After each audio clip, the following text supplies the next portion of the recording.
For somebody who stutters, singing, one would think, would be the last thing you'd want to do.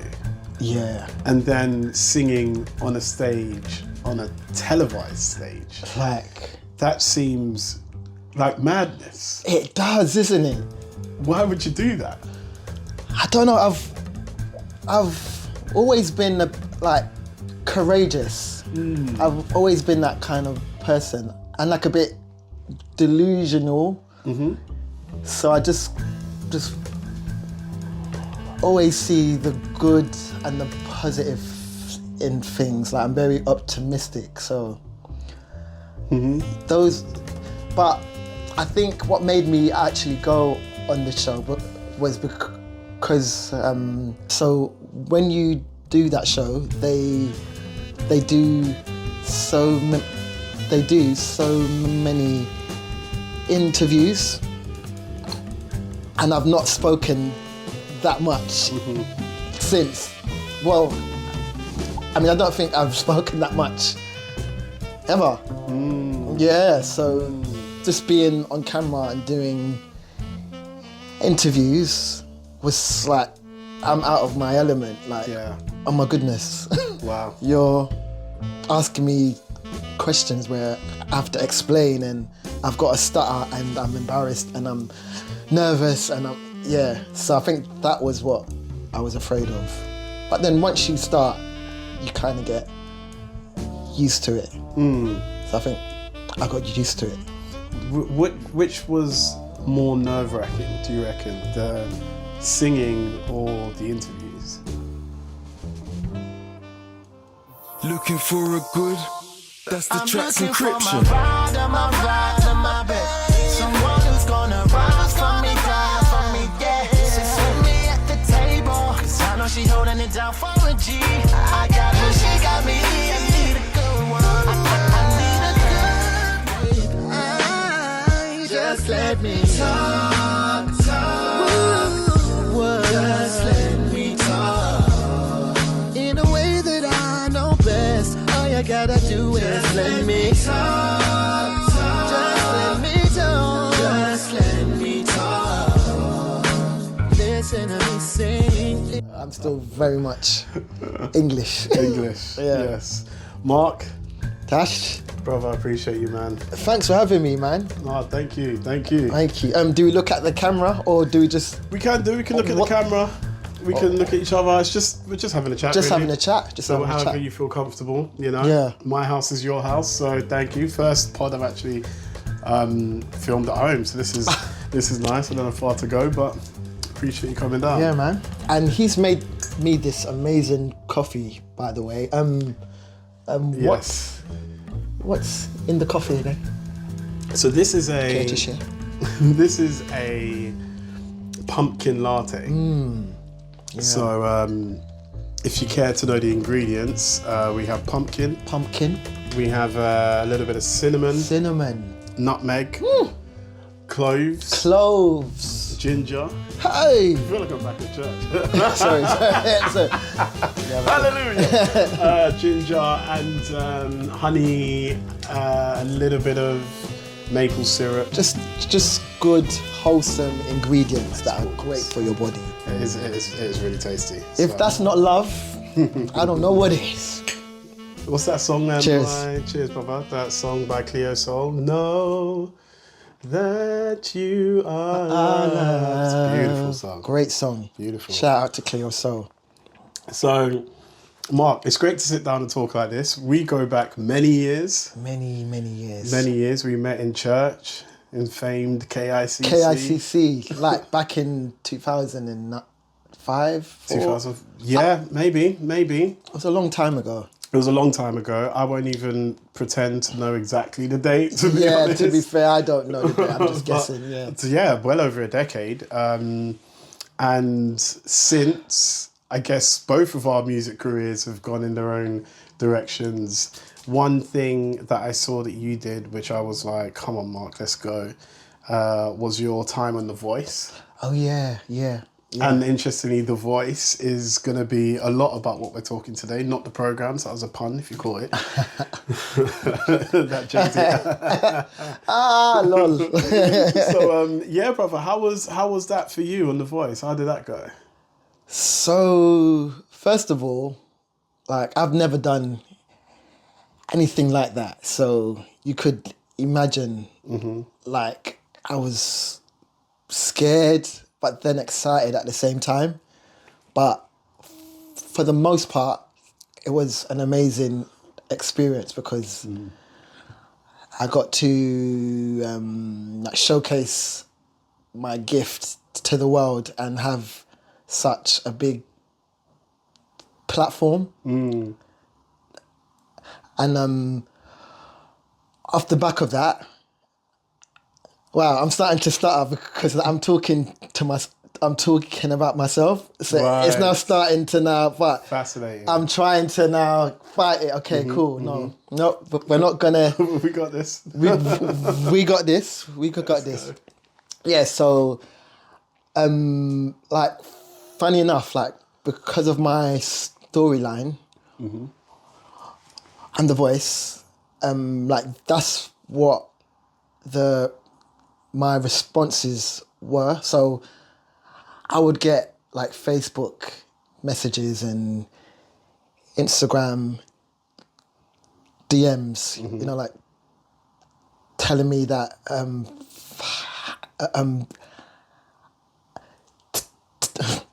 telling me how my story has inspired them. Wow. And has like made them want to come out of their shell and do stuff that they are afraid of. So I think that was the benefit of going on that show.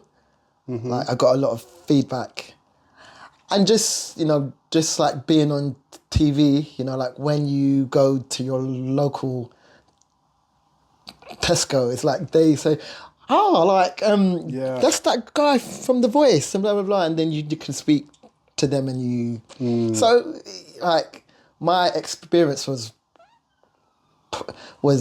a positive one. Like, they made me look good, so... I mean, they wouldn't have to try too hard to make you look. I mean, no, thank you. But that smile, come on. Yeah, so my experience was a positive one. That's really fascinating, actually. I really loved that. And what's just instantly struck me about what you said is that it wasn't even necessarily the singing that people were reaching out to you. Yeah, because, like, no one really, I mean, I did get comments about my performance, but the majority of them were regarding my speech and, like, my whole storyline. So yeah, I think that that overtook the singing part. Yeah, actually, it then became about you. Yeah. And your experience. Yeah, and I didn't want that to be the thing. I wanted to sing, but hey, of course. Things happen the way they're supposed to. Things happen exactly the way they're supposed to. So you go out, obviously you're a talented singer, there isn't a question. You're brilliant at what you do, which is why you even get through to the stages on The Voice where you're televised and will.i.am wants to take you on. So you're not just okay, your singing is excellent. Yeah, thank you. Oh, you're very welcome, brother. Yeah. And then there's the personality. And like you said, well, actually, I wasn't trying necessarily to sell that part of myself. I wasn't necessarily trying to, raise awareness or be an advocate for X, Y, or Z. I just wanted to sing because that's what I do. Literally. And you bring your whole self to it, and you find that actually there are many, many people who resonate with you for your speech and the fact that you were able to come out and be vocal and be loud and be in front of a camera and not be afraid. Yeah. Were you afraid? So the first audition, like, so the one where they have to turn around, from what I remember, that was the most scariest thing I've done because I kind of had a name, like in the UK sort of, in the UK, underground, Music scene? yeah, thank you.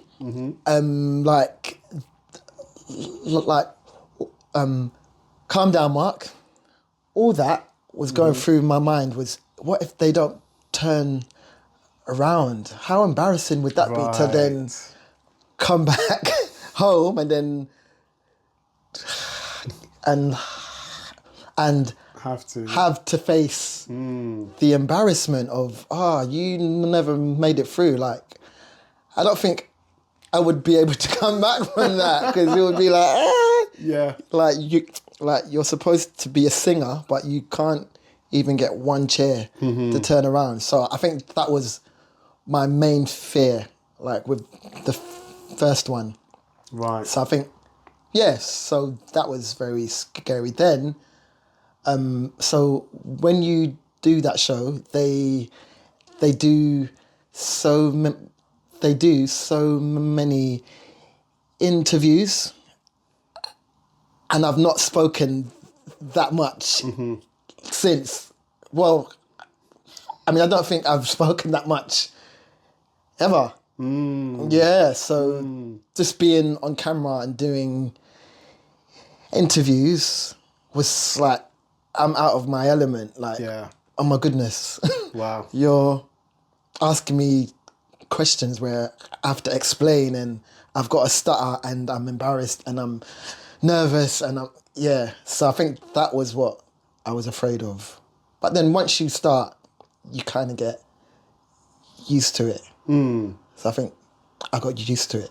Which was more nerve-wracking, do you reckon? The singing or the interviews? The singing, because you want to do your best, Yeah. because you're judged on your singing, so it's like you just want to make sure that you're representing yourself in the best way. And then, but when you're like nervous and under pressure, like that sort of tends to affect your performance. So I was just trying to get myself into that relaxed state so that I can just focus and perform at my best. Yeah. And not be, because then your voice shakes and you're just not in control. It's, for someone who stutters, for somebody who... I know, right? No, it's fine. I'm a Londoner, mate. I'm a Londoner. Same here, mate. T's, what does a T mean? Mate, tell ya. For somebody who stutters, singing, one would think, would be the last thing you'd want to do. Yeah. And then singing on a stage, on a televised stage, Like, that seems like madness. it does, isn't it? Why would you do that? I don't know. I've always been like courageous. I've always been that kind of person, and like a bit delusional. So I just always see the good and the positive in things. Like, I'm very optimistic. So but I think what made me actually go on the show was because so outside of being an independent artist, like, I also do like corporate gigs and like Yeah. and like bar mitzvahs and Yeah. weddings and stuff. So one of the agents that I worked for, he actually was a vocal coach Oh, great. on that show. So he was basically saying that once clients see that you've been on TV, like you get paid more. Yes. So that was my his phone's ringing. Yeah, but that was my motivation of doing that show in the Great. first place. So it was from a bad place. A business place. A business place. A business place. Yeah, there thinking we go. smart. Exactly. Yeah. Exactly. How do I maximise my industry? How do I maximise my industry? Exactly. You know, how do I make some more money? Yeah, because money makes the world go round, mate. Listen, I'm telling you. And you need it. And you need it In this life. So let's make a little bit more of it, shall we? Yeah. So fair. Okay, that's interesting. So it goes from, obviously you're already a session singer, you're already working in the industry, you're already doing gigs, you're already around and about, and as is the way, and it's useful information, to be honest. Not everybody's going to go down that road, and I wouldn't suggest everybody goes down that road, but once you appear on a television show as a singer, your value goes up. Mm-hmm. If the way you performed, and if you know the gig or whatever you do on TV, if it's a good representation of you, Yes.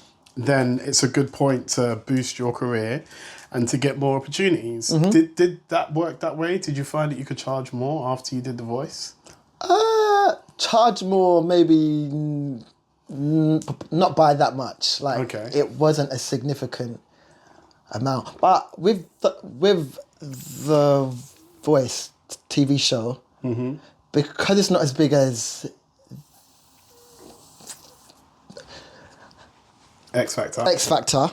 Yeah, it's like people's lives don't really change off the back of that show. Like, I mean, from what I've seen, was Jessie J on that show? No, I think she was a judge. She was a judge on that. Yeah. Or was it like Becky Hill maybe in the beginning? See, Maybe. Mate, This is your point. exactly, like- This is exactly your point. it's like you don't really remember much of the acts from Hey, the Voice. no shade. No to the acts shade. on Oh The my Voice. goodness. No I shade loved whatsoever. being on this show. Yeah, It was no great. shade at all. But the point you make is absolutely valid. If it was a pop idol, if it was an X Factor, Factor. do you know what I mean? Everyone knows Leona Lewis. Leona Lewis, you know, Gareth Gates, Little Mix. Little Mix, yes. Alexandra of course, Burke. Alexandra Burke. It's yeah. like yeah, more yeah. well Remember that known. little old lady? What was her name? The little old lady who was like an amazing singer. Susan Boyle. Susan Boyle. Big up Susan Boyle if you see this. Big up her. Yes, okay, so fair. Yeah, that's fair. So like I they've get that. become more household names. Yes. Yeah. So my life never really changed significantly. Like I was still working. Yeah, And yeah. like, yeah. Yeah, of course. Stuff. Getting recognised a little bit. In Yeah, local which Tesco was a and bit whatnot. annoying at times because when you're not trying to be a singer, you're just trying to work, and Yeah. people are now. That's that guy from The Voice. Yeah. Oh my god! And then they're like, yeah, it's just like, hi. It's then a lot of that. So. Yeah. It's what's something that I guess you are inadvertently touching on, which I find is quite interesting about the musicians and the artist's life, is that there is this passion and there's a desire to make music, to sing, to be creative. Some people don't necessarily have the same passions and drives as musicians do. Me, if I feel sad, I'll play my piano. If I feel happy, I'll play my piano. If I don't necessarily feel anything and I'm a bit down or dry or drab or whatever, void of whatever, I'll play the piano. Yeah. There's always a need and a want and a desire to play my instrument. And then being a performer, as much as it pays the bills, as much as it's a career that I've chosen, I could work in IT. I could work in IT tomorrow. I could do a 9 to 5 and make good money doing that. My heart isn't there. I don't desire to do that. I desire to make music. So I've built my life around that. Am I massively keen on having conversations with everybody I meet? Not really. Am I massively keen on being super sociable all the time? Not really. I can be quite introverted and can be really like I enjoy my own space. I'm the exact same. And we find ourselves in these positions where we have this desire to share our creative expression. And it's not just musicians, it's dancers, it's painters, it's sculptors, it's the whole Creatives, creatives in general. We want to express that. And I find, don't get me wrong, I find there's some very extroverted, like incredibly extroverted creatives, and they lap up the attention. And kudos to you. Do you know what I mean? Enjoy it. Absolutely enjoy it. You've earned it. You've earned it. But for guys like us, actually, once the gig's done, I'm off. Like, leave it. No, well, I mean, at least for like 15 or 20 minutes. Like, I do like to get feedback to know that you've done a good job. Yeah, sure, definitely. And then after that, leave me alone. I'm going home. I'm shutting off. Yeah, I'm out. Yeah, Yeah. of course. I'm exactly the same. I will, I'll be lying if I said as soon as the gig's done, hood's up and I'm gone. Yeah, no. Definitely not. I am somewhat of a sociable person. Yeah, same. Somewhat being the operative word. but at the same time, we do desire that space to recharge, because I don't think people can appreciate sometimes the amount of energy it actually takes to perform. Yeah. It takes a lot of your being, and then it's a lot of energy. It's a lot of energy that you're expending. Yeah.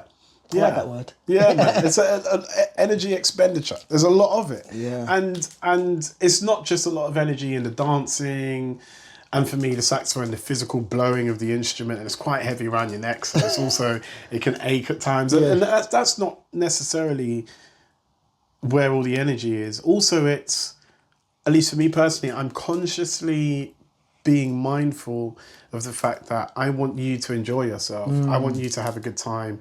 I want to make sure that everybody is getting something from my performance. I want to make sure that if I'm playing with a live band, that I'm not stepping on anyone's toes. How does the singer feel with me harmonising with them? It's a lot of mental. Yeah, like, so for me, it's more so like remembering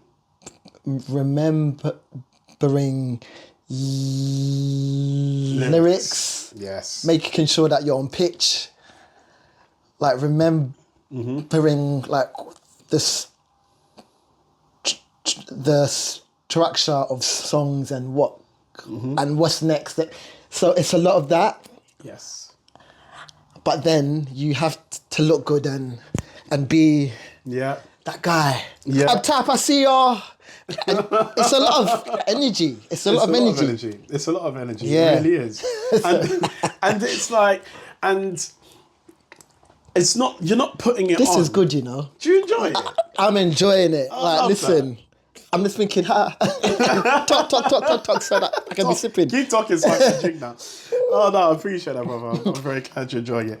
It's a lot of energy, and like, not that you're putting it on as such, because I don't know, maybe some people are. I I find for anybody who's been watching these podcasts, I'm very open and very much the same on and off stage. So I then divvy up a lot of my energy to do the performance. I can't just switch into this bouncing, Like, it's actually a lot of focus. It's a lot of internal energy. So then when that's done, absolutely, I want you to know that you've had a good time, or I want to know that you've had a good time. I want to be accessible. Absolutely.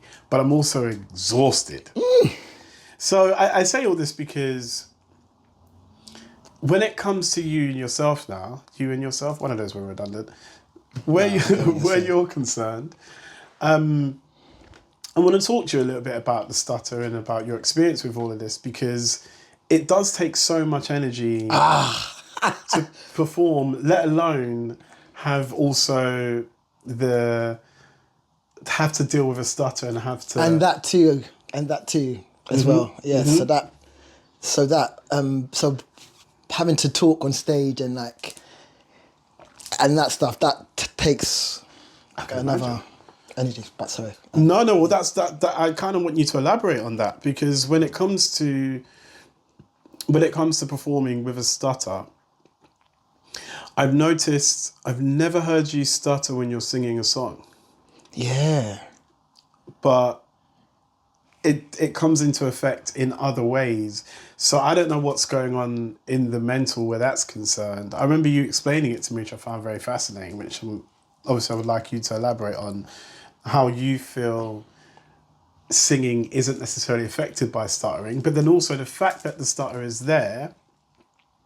Just what is that experience like? Because obviously you're sat here doing a podcast with me. You've been on national television speaking. So yeah, it's not like there's necessarily a barrier between you and communicating with people or feeling comfortable. I mean, I don't know how comfortable you feel, but... I feel quite comfortable now. Well, after this bloody coffee, After this bloody coffee, mate, I can't keep sipping it, mate. I tell y'all, mate, freaking hell, mate. Oh, gosh, good coffee that is. So, yeah, bro, I can imagine... I just wonder what the experience is like for you as a singer who also has a speech impediment. Is a speech impediment the correct term? Yeah, speech impediment. What is that experience like? I mean, it's probably quite an open-ended question. Yeah, like where to start? Because it's all I've known. It's just kind of my normal day-to-day, but it just feels, because like speaking is such a thing that you do, you're supposed to do just naturally. Like it's that thing that you don't think about. Like, as far as me, like I'm thinking about how I'm saying something, what I'm saying, like making sure that I say things fluently. So there's that. So there's that thought process even before I say something. So it's a lot of internal things happening before the words come out. So it's like you're prejudging yourself. Is that the right term? Yeah, it's just like you have to practice speaking.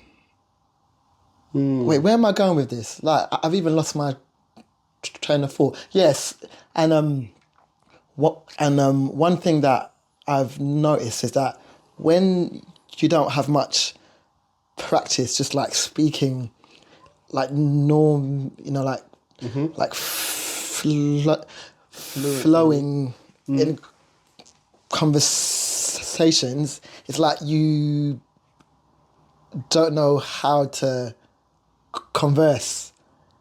It's a weird... Does that make sense? It makes perfect sense. Yeah, it's like you've not had that practice.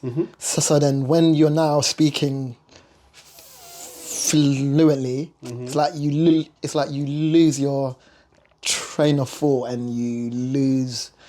No, and like you become lost for words because it's like, oh wow, I'm speaking.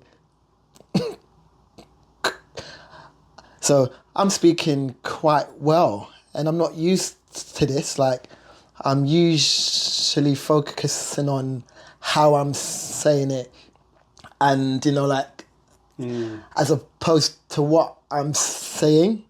So it's like you're like, it's like you become a bit sidetracked and lost for words. Like, oh, I'm speaking well, but I've not made it this far. So I see, but that's the sort of things that we think about, and you probably would never think like that. Like, it's not a thought.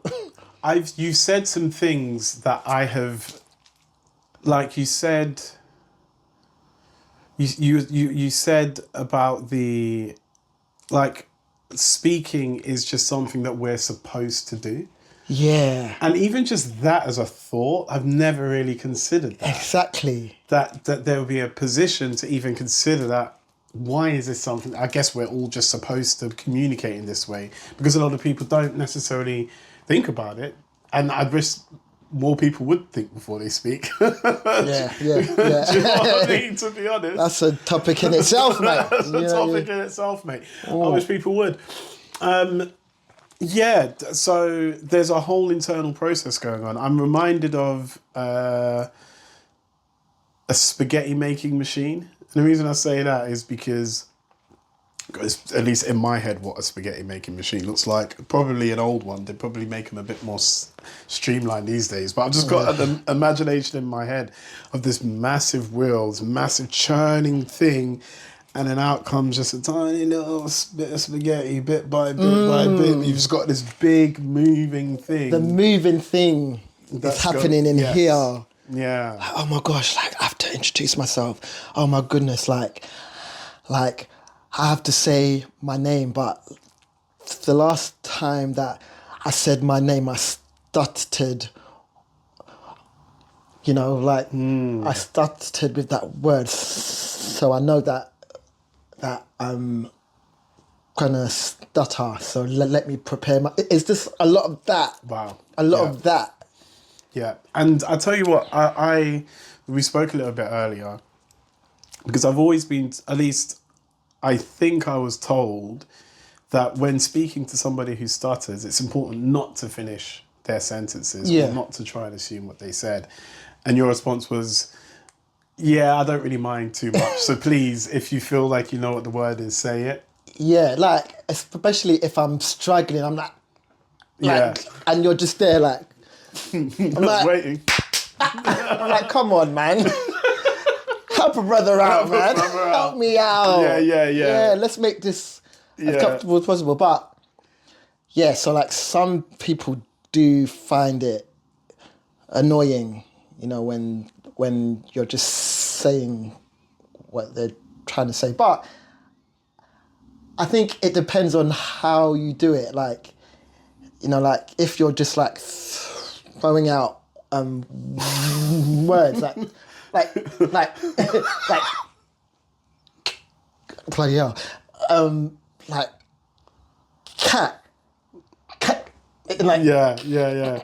cactus, Car, crane. Yeah, it's like stuff like that. Spaghetti. It's like things like that. Yeah, sure. So it's the way you do it, because that shows lack of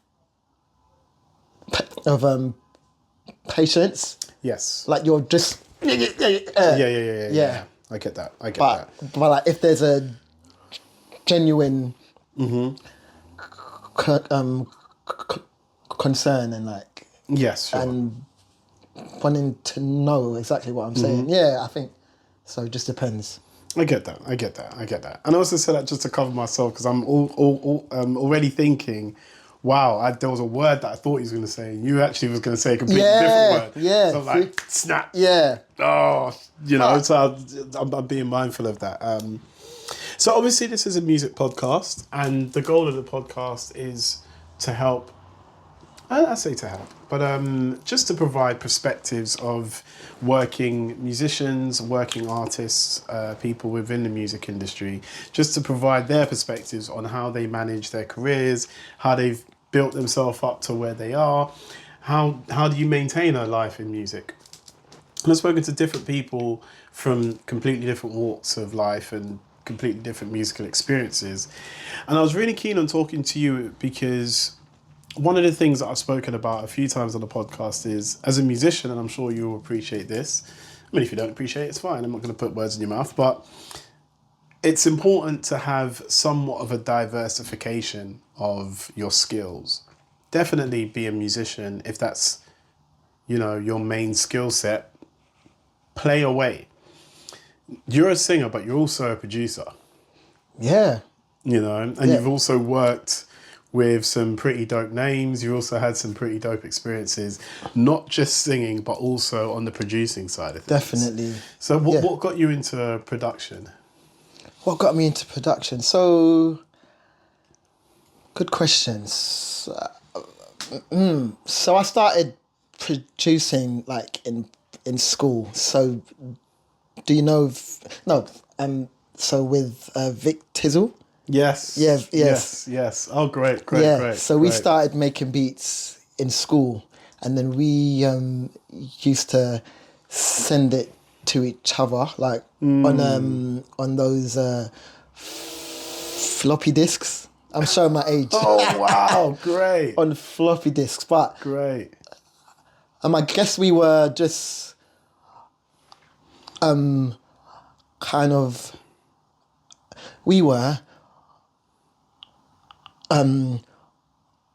obsessed with like Timbaland and like Rodney Jerkins, like Neptunes, great, and those producers. Like we were just like really infatuated with the fact that they all had their own individual sound and stuff. So what got me into producing was me just was being so being so enamored with like the sounds and like the kicks and the drums and the chords and stuff. So like we started by remaking like their beats. Great. So that's how we started. And then off the back of that, we then started to use their techniques and their things to then like form our own sound. Great. Yeah, so I think back in those days, that like that's what made us start producing, and off the back of that, we then went to KICC church. Like so we were invited by the rap group that went to that church. What they called? That was G-Force. G-Force. Yeah. G-Force, yeah, because they were working on their album or something. So then they knew that we made beats, or I can't remember how we were introduced to them. But yeah, we just went to the church and met them and started producing. Great. And then off the back of that, we then got a name in like that sort of like scene. And then off the back of that, we just started working with many other just local artists. Yeah. I need to do my speech techniques because anyway. What are your speech techniques? So just to slow down and not rush and to kind of use less words per sentence, like what I'm doing now. And to talk with a lot more melody and tones. That way, see, like right now, I'm more in control. Fascinating. But it's just when I'm excited about something and I just want to get it all out in one go. But I need to know that, but I need to remember to pace myself, that calm down. Just take your time, boy. Just take your time, boy. And don't be afraid of that pause. Yeah. On that note, you have a song that's just come out. Oh yeah, it's called Let Me Talk. Let Me Talk. It's such a good song because it's so honest. Yeah. It's so, like, you've got the song, let's say you've got a playlist of all the songs that you listen to, and then when your song comes on, it's different because it's not just a wishy-washy thing. It's not just somebody talking about being in love. It's like, no, Mark has just entered the chat. And it's just paused everybody for a minute. So I'm going to make you aware of something. Yeah. It's pretty authentic. It's so authentic. Yeah. And it just arrests you in the moment because it's like, it reminds me, it reminds me, like, say if you're scrolling and then something just grabs your attention because it's within the same sort of world. It's still a song with a beat and a verse and a chorus. But what you're saying is so honest and so open. It's like, I just feel like I need to know more about other people's experiences, and I need to take a moment to appreciate that I don't know how other people are living, and this is a whole life experience. Yeah, all right, talk. You got the floor. What are you telling me? Do you know what I mean? What are you saying? Yeah, exactly. It's great, brother. It's great, and so I was talking to you about producing, but my head's gone somewhere else now. That's the name of one of our tracks, Evening Universe, Somewhere Else Now. Check it out. Oh, check it out. You were talking about your experience with The Voice and how unknowingly and unintentionally you became almost a spokesperson for... Oh, I'm sorry. No, exactly that. A spokesperson for those who would be shy to speak. Yeah. You spoke for them. Has that continued? Do people still reach out to you? Are there things like, I guess, are there many people who speak with impediments and create awareness or some form of community or some form of camaraderie? Like, is there... I'm being brought into a world that I don't know much about. So yes. So actually, people do still reach out to me. So recently, I've been being a lot more vocal on my social media. So so I've got this thing called Stammer Strong, where it's like you're just speaking and no matter if I stumble, I just continue, because that way it's like it reduces the fear and the anxiety around it. You can, because I read somewhere that if you do the thing that you're afraid of, and in my case was like public speaking, and and calm down, and stammering in front of a camera, then it reduces that feeling of it. So I just thought, just let me do it, because I can't live my life just like scared and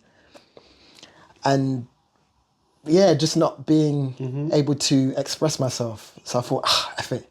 Yeah. Just let me just do it and not give it the power that I'm constantly giving it. Yeah, so off the back of that, like people do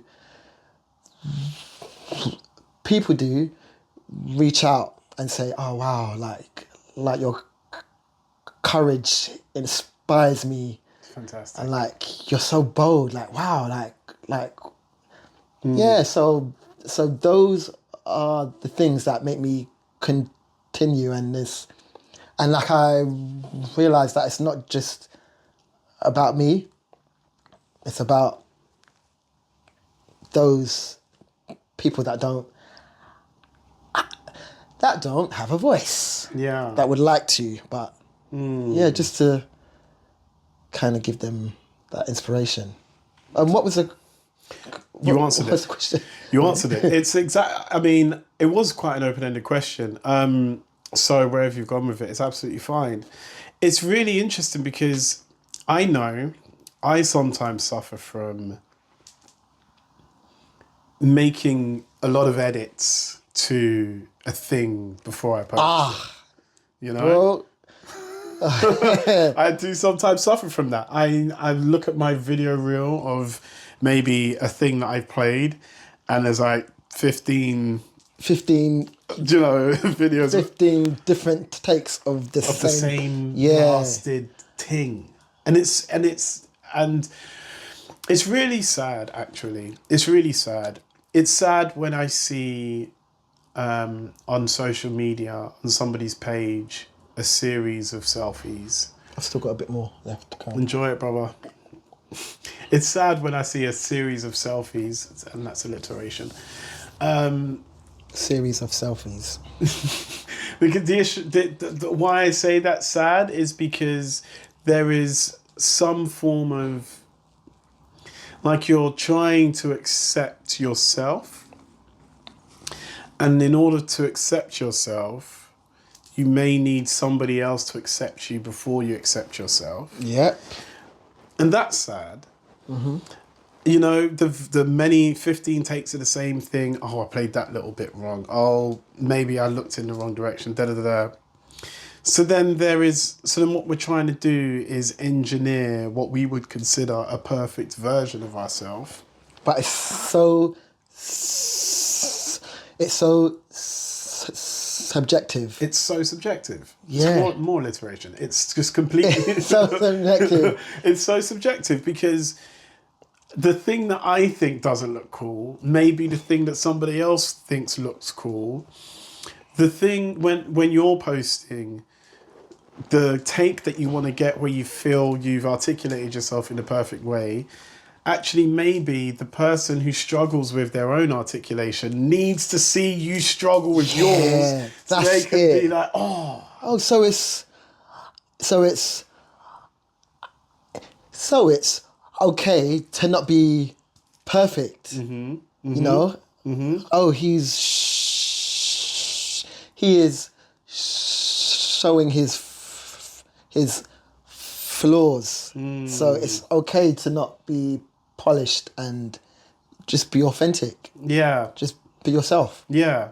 And I would go as far to say that there isn't a flaw in being authentic. The flaw is when you're trying not to be. Because then what version of yourself are you trying to show me if you're not just authentically being yourself? Yeah, exactly. You know? So firstly, kudos. Thank you. Absolute kudos. And as you're talking about this, I'm also, you know, and let me know if I'm wrong or being a bit ridiculous. But this conversation has really sparked up a lot of thoughts in my head.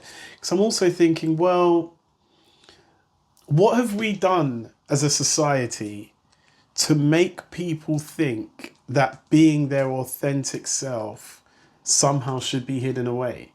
So you, like you're saying, you got people who are reaching out to you saying, hey, you know what?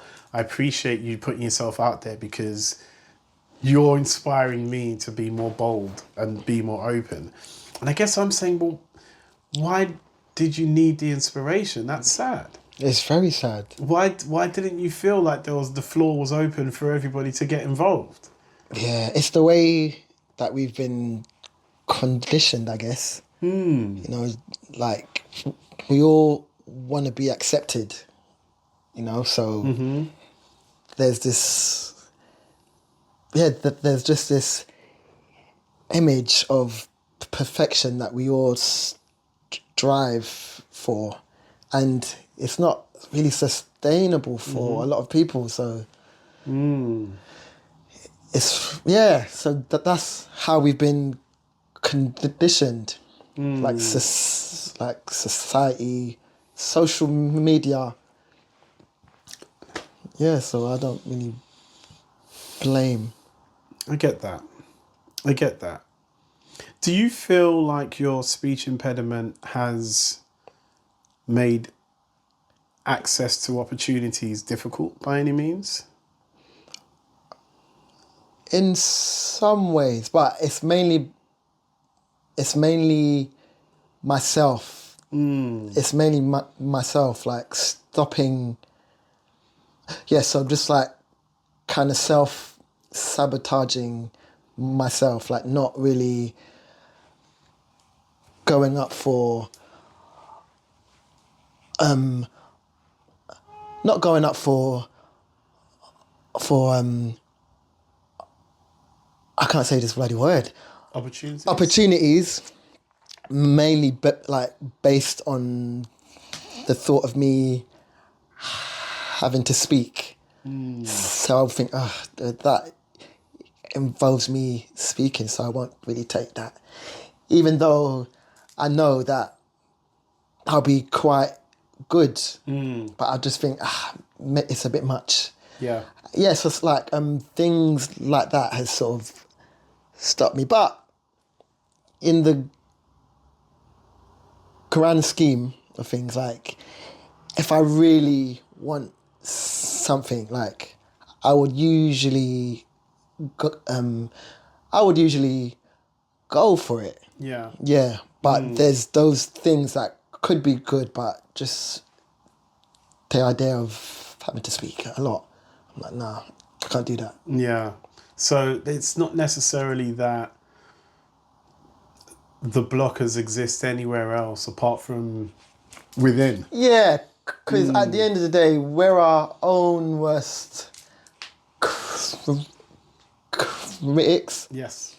So that's up and down. That's like all across the board. Like we think it's worse than what it is. And we tend to look at the bad instead of the good. I think we're just our own worst enemies. So we just self-sabotage ourselves and it's ourselves, really. Really interesting. It really is. And the reason I ask you is just because maybe it's my internal savior complex, and I'm just saying, don't worry, guys, the world's open for all of you. Just go do it. Nothing's stopping you. Maybe that's what I really want to say. And I know life isn't that simple. And I know everything takes time, growth and development and learning. But it was something that Will Smith said. He was saying that, he said something along the lines of greatness is on the other side of fear. I love that quote, actually. It's so true. So true. All your great experiences, all of the fun, all of the brilliance, all of the dreams, the big things, you have to slay the dragon first. First, you've got to... I mean, that's the analogy, right?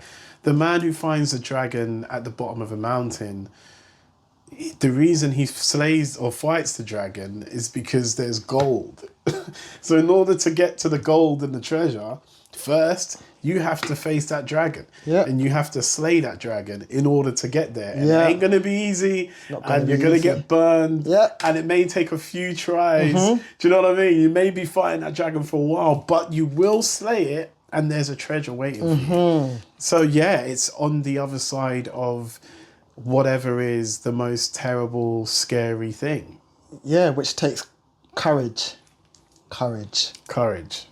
What a great word. What Yeah, it's a great good word. Courage is. Yeah. Yeah, it takes courage. It takes courage, you know. So even I guess this is probably the first long form podcast, or I guess, you know, and that I'm sure will take courage 100%. to be like, you know what, let's just sit down and have a talk. Let's just do it. Let's just do it. Yeah, because like I watch so many podcasts, so yeah, so it's weird to so I kind of see myself Yeah. in some of the guests, and like just, I've sort of imagined what that must be like being on a podcast. And it's not crazy. It's not even that scary. It's not that deep. Yeah, Sat it's and just having a chat. Just sitting down having a chat. Having a good cup of flitting coffee, mate, you know what I mean? Yeah, it's a bit cold. It's a bit cold now, but doesn't take away the fact that That tastes good. Jeez. Yeah, man. That's it. yeah, So when it comes down to it, you have faced your fears, and in doing so, like you said, actually it's not really that bad. It's not that crazy, it's not that scary. Let's just get on with it. When you fight the dragon, you kind of realise it's not as big. The fire it breathes is all bark, actually. it's all bark, it's all smoke. It's all smoke yeah. and mirrors, do you know what I mean? It's Yeah. just Benedict Cumberbatch There's crawling Benedict around. Cumberbatch crawling around. It's just Benedict Cumberbatch crawling around in mocap. That's all it is. Do you know what I mean? And then off the back of that, there are some fantastic experiences. Do you have, for those who suffer from a speech impediment of sorts, do you have any like resources that will be helpful for them? Do you have any kind of go-to things that they could think about, or go to any words of encouragement? What could you offer those? Like typically people are reaching out asking for, I don't know what they're asking for. Yeah, I not mean, asking me. So I'm still like figuring it all out myself. So I'm still learning, but from what I've learned, like most, so like it's like 90% your mind, you know, then it's like 10% like speech. So the best thing to focus on is your perception of it, and to like try to not wait, what am I trying to say? Yeah, so just trying to manage your stress and your anxiety, because I think that's where it's like where the speech impediment is formed.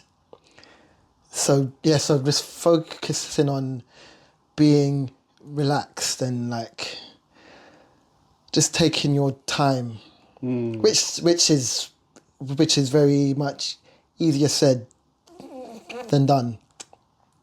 Yes, but I've noticed that once you're super relaxed, you're just in control, and you're able to do like your speech technique. So in my case, it's talking really slow and using tones and not really trying to, so pacing yourself as opposed to just trying to get everything out all at once. Like the fundamental thing is to be relaxed. So to focus on being relaxed. So if that's like meditation or so I've recently been looking into this breathing technique called the Wim Hof, which The Wim Hof? Wim Hof. Yeah, so which is equivalent to if you were to take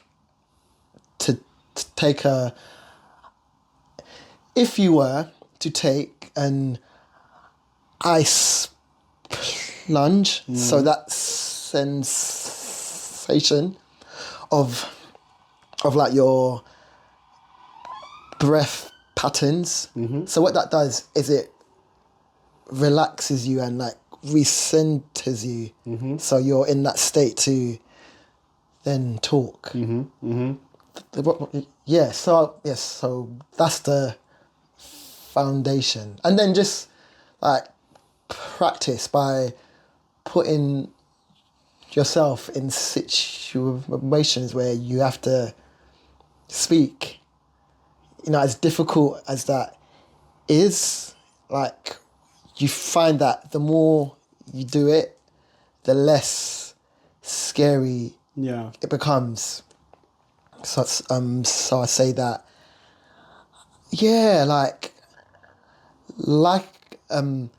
as I was saying, I'm still discovering new techniques and stuff, but there's YouTube and chat GPT. Yeah. Oh, yeah, like, so I've even been practicing conversations with chat GPT. So actually like talking to it, but like by voice notes. Oh, great. Yeah, so it's like you're constantly in practice, and that's where you can like learn your techniques and slowing down and all those other things. So chat GPT is actually very useful. I wouldn't have even Thought considered of that. Yeah, that makes a lot of sense. And chat GPT supported me in starting this podcast, really.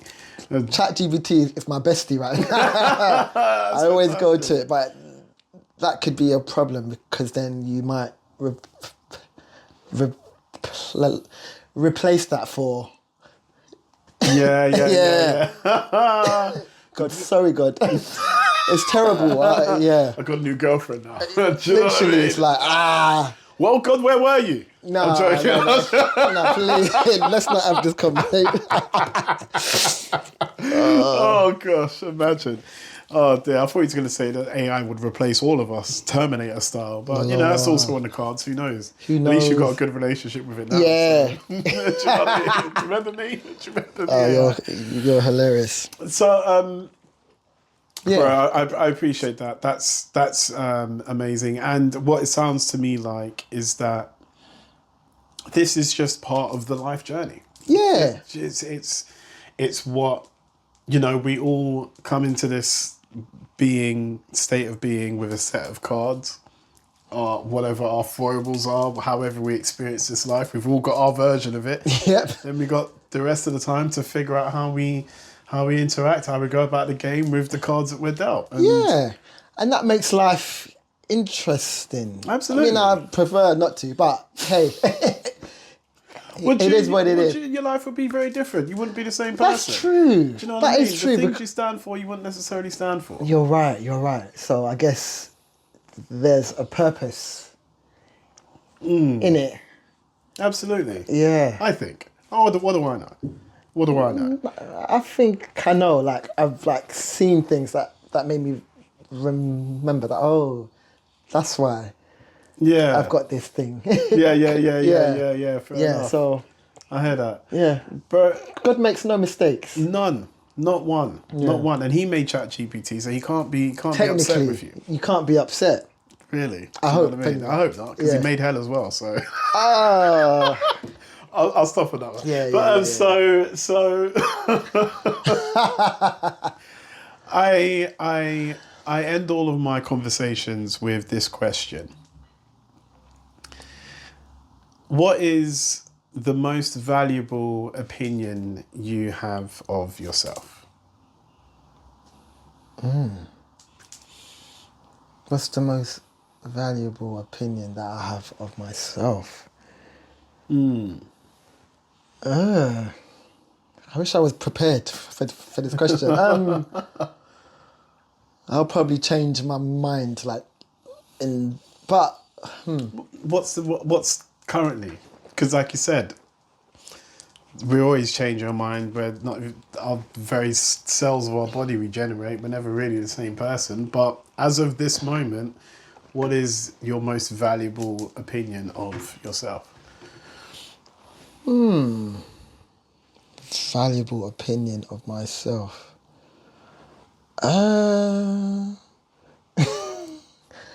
Good question.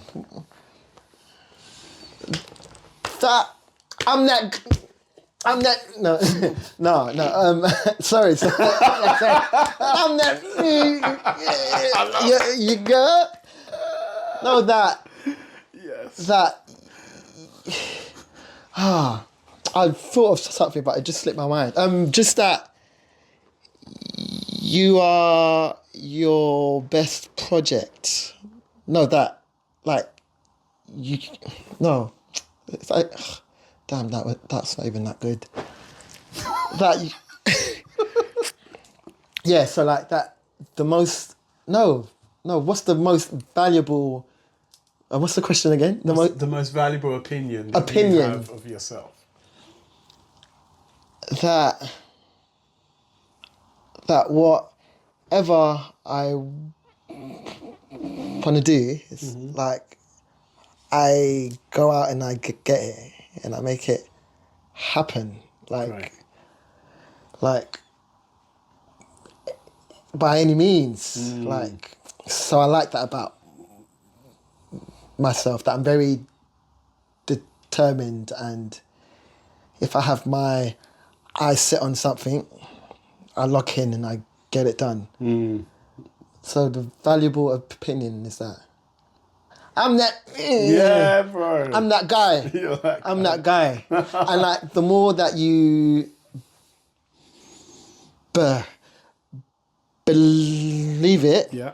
like it just manifests in like the things that come to you, you know, like the opportunities and the people that you meet and stuff. Like if you see yourself as that guy, things just happen, man. Things just happen. Things just happen.